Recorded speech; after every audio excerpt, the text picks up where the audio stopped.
Hello everyone, this is Sabita Sunkara.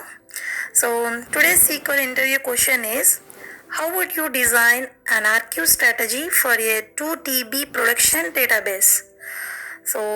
This is one of the most common architect level interview question asked in banking, insurance, healthcare, telecom, and production based companies.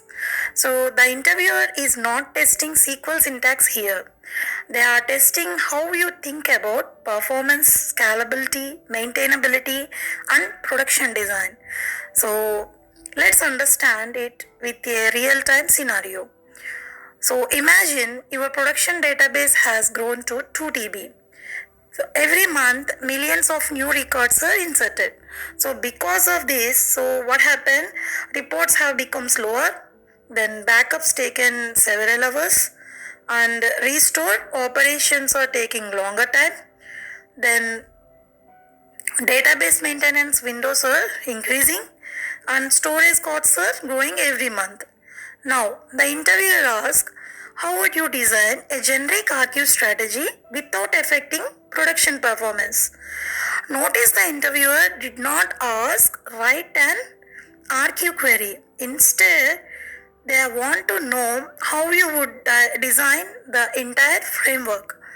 So, as an experienced SQL developer, we should always think beyond writing SQL queries. So, we should design a reusable solution. So, instead of creating separate stored procedures for every table, I would design a configuration driven RQ framework. So, the first component is the RQ configuration table. So, in this table, it stores metadata such as table name, date column, retention period, batch size, RQ order, parent child relationship, active flag. So, because everything is stored in a configuration table, no table names are hard coded here. So, next, what we have to do, a generic RQ controller procedure reads this configuration. So, based on the configuration, it decides which table should be RQ'd, how many records to RQ, in what order they should be processed. So, the controller then archives the records into the RQ database. After successful validation, the records are deleted from the production server. So finally, every activity is written into audit tables. This design makes the framework reusable for any number of tables. So now let's understand how the RQ process actually runs. So the first step is reading the RQ configuration. So based on the retention policy, the framework identifies all eligible records. Instead of moving millions of records at once, it processes the data in small batches. For example, 10,000 records per batch. So after each batch is argued, the framework validates whether the same number of records exists in the RQ database.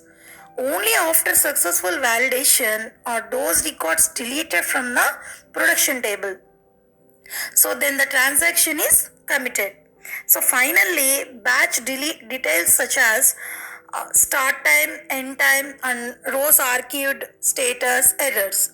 So are written into audit tables. Why do we use batch processing here?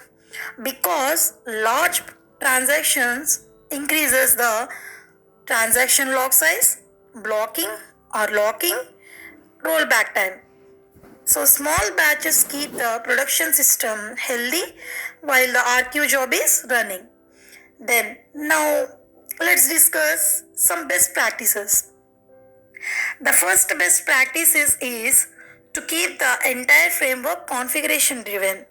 If tomorrow another table needs archiving, we simply add one row into the configuration table.